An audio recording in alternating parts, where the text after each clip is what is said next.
अस्सलाम वालेकुम। एक और इशू जो आजकल बहुत ज़्यादा छा रहा है, चल रहा है, वो है इटली के हवाले से। इटली का जो वर्क परमिट है, जिसे नोला ओस्टा कहते हैं। इटली अनाउंस करता है हर साल बहुत सारे वर्क परमिट, जिसमें स्पेशली सीजनल वर्कर्स जो हैं वो काफ़ी पॉपुलर है। तो इसमें हमारे जो पाकिस्तानी, इंडियन, बांग्लादेशी भाई हैं, ये सारे उसमें अप्लाई करते हैं। लेकिन मसला ये है कि उनका वीज़ा नहीं लगता या वो रिफ्यूज़ हो जाता है। उससे भी पहले अपॉइंटमेंट ही नहीं मिलती एम्बेसी से। तो ये एक बहुत ग्रेव इश्यूज हैं जो पिछले 2 ढाई साल से 3 साल से चल रहे हैं। इसकी वजह अगेन एजेंट माफिया घुस चुका है इतना ज़्यादा कि वो अपॉइंटमेंट्स आपको लेने ही नहीं देता, और एक एक वीज़ा जो है, एक एक अपॉइंटमेंट जो है, उसके 10-10 लाख रुपए जो है वो चार्ज किए जा रहे हैं, बल्कि इससे भी ज़्यादा। बहुत ज़्यादा रेट हो गया, इनसेन रेट है। तो जिसने वर्क परमिट हासिल कर लिया होता है, उसकी यही कोशिश होती है कि जी कि वो ये पैसे दे के किसी तरीके से अपॉइंटमेंट ले ले। अगर आपको अपॉइंटमेंट मिल भी जाती है तो इट डज़ नॉट गारंटी कि वो आपको वीज़ा मिलेगा, राइट। वीज़ा तो अगेन एम्बेसी का की सोल डिस्क्रिप्शन है। वो अगर आपको देते हैं वेल एंड गुड, नहीं देते उनकी मर्जी है, you can not question them. तो इसमें कुछ पॉइंट्स हैं जो मैंने सोचा आपके साथ डिस्कस कर लूँ। वो ये है कि एक तो जो वर्क परमिट आपके पास आ रहा है इटली से, मेक श्योर कि वो जेन्युइन हो। बिकॉज बहुत सारे ऐसे एजेंट्स हैं, या इटली में बैठे कुछ लोग हमारे अपने भाई ऐसे हैं, जो आपको फेक वर्क परमिट जो है वो बनाकर भेज देते हैं और आपसे अच्छे खासे पैसे चार्ज कर लेते हैं। आपको तो पता नहीं होता कि उसमें क्या है, राइट। यूजुअली वो इटालियन लैंग्वेज में होता है, और उसी तरह से स्टैम्प्स, मोहरें, सब कुछ लगा हुआ होता है, और वो आपको कहते हैं जी कि ये आपका वर्क परमिट जो है वो अप्रूव हो गया है, और अब आप जाएं जाके अपना वीज़ा अप्लाई करें। आप वहाँ पे ठीक ठाक पैसे जो है वो देते हैं, फिर उसके बाद आप अपॉइंटमेंट लेते हैं। अपॉइंटमेंट के आप ठीक ठाक पैसे देते हैं, और अगर आप एम्बेसी तक पहुँचने में कामयाब हो जाते हैं तो एम्बेसी आपके सारे डॉक्यूमेंट्स की जांच पड़ताल करती है, बहुत ही ज़्यादा अच्छे तरीके से, राइट। वो अपनी तसल्ली करते हैं, उसके बाद वो आपको वीज़ा देते हैं।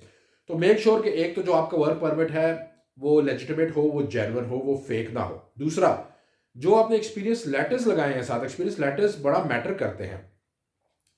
ऐसे भी इंसिडेंट्स हुए हैं, इंस्टेंसेस हैं ऐसे कि इटालियन एम्बेसी के लोग आपके वर्क प्लेस पे, जहाँ का आपने अपॉइंटमेंट लेटर लगाया होता है, वहाँ जाते हैं और इन्वेस्टिगेशन करते हैं, आपके बारे में पूरी जांच पड़ताल करते हैं। इवन फॉर एग्जांपल, अगर आपने डोमेस्टिक वर्कर का वीज़ा लगाया हुआ है या फार्म वर्कर के आपने एक्सपीरियंस जो है वो शो किया हुआ है, तो वो वहाँ पे जाएंगे और जाके आपके एम्प्लॉयर से पूछेंगे। वो देखेंगे कि ये जगह है भी है या नहीं है। वो एम्प्लॉयर आपको वेरीफाई भी करता है या नहीं करता। अगर वो कर भी देता है तो कुछ केसेस ऐसे भी हुए हैं कि वो नेबर्स से पूछते हैं, पड़ोसियों से पूछते हैं, साथ कोई दुकान वाला है उससे पूछते हैं, राइट। तो ये सारी चीज़ें जो है वो पूछते हैं और अपनी तसल्ली करते हैं। तो मेक श्योर कि जो एक्सपीरियंस लेटर आपने लगाया है वो आप उसे वेरीफाई भी करा सके, क्योंकि अगर आपका एक्सपीरियंस वेरीफाई नहीं होगा तो आपकी सारी मेहनत, आपके सारे पैसे ज़ाया हो जाएंगे। और अगर आपने अपने एक्सपीरियंस लेटर्स नहीं लगाए साथ और आपने अपने डॉक्यूमेंट्स जमा करा दिए हैं, तो उसमें भी आप ये अपने जहन में रखिए कि एम्बेसी आपको कॉल करेगी और डॉक्यूमेंट्स आपको वापस दे देगी, वीज़ा फीस भी वापस दे देगी। लेकिन बात यह है कि वो अपॉइंटमेंट के जो आपने इतने लाखों रुपए दिए हैं वो तो आपको कोई वापस नहीं देगा, राइट। तो वो भी आपके पैसे ज़ाया हो जाएंगे।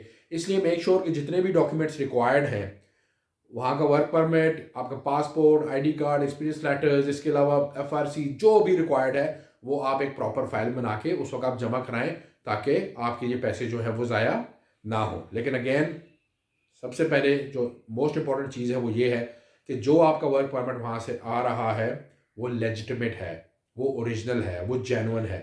ये मेक श्योर करें। बहुत ज़्यादा स्कैम है मार्केट में, बहुत ज़्यादा फ्रॉड है। तो इससे बचने के लिए आपको, ये जिम्मेदारी आपकी अपनी है। बिकॉज जिसने एक दफ़ा आपसे पैसे ले लिए जो यहाँ पे आपको कभी मिलेगा नहीं, या जो वो इटली में बैठा हुआ है वो कह रहा है, वो क्लेम कर रहा है, ठीक है, या वो कहीं और बैठा हुआ है, दुबई में बैठा हुआ है, ठीक है, तो दुबई से भी काफ़ी ज़्यादा जो है वो स्कैम्स हो रहे हैं। तो कीप दैट इन माइंड। तो आपको वो पैसे कभी भी वापस नहीं मिलेंगे और ना ही वो बंदा मिलेगा। इसलिए बहुत एहतियात से चलिए, बहुत ख्याल से चलिए, ठीक है। और यही मैं आपको बता सकता था। All the best. Thank you very much.